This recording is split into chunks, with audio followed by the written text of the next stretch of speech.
You can even now add side components from massing and side, such as plants. If I go to site and go to side components, you can add some let's say trees, or let's choose another type of a tree like that, smaller trees all over the side here.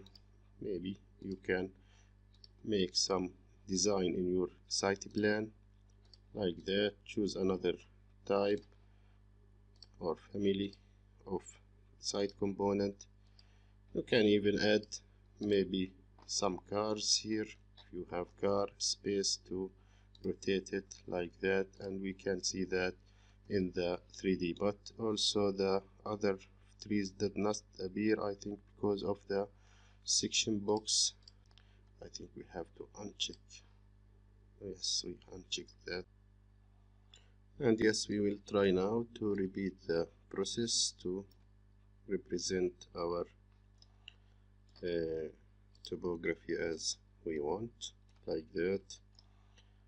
You have not to uncheck that, you have just to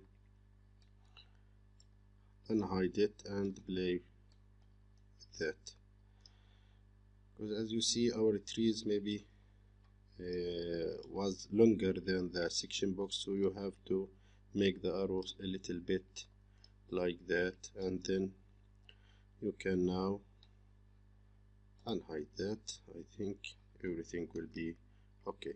So this is my approach in how you can adjust the topography. Now if you make any section, you can get the earth below the house. So this is too much for this tutorial. I think you have the sufficient information in order to get starting with Revit, how you can construct walls, how you can deal with furniture, how you can deal with topography and roads, components, side components, and much more. This is how the basics you can get started for this small house. In next videos we will go more in details in dimension and also stairs and other components, columns, and how we can construct, let's say, the shop drawings or something like that.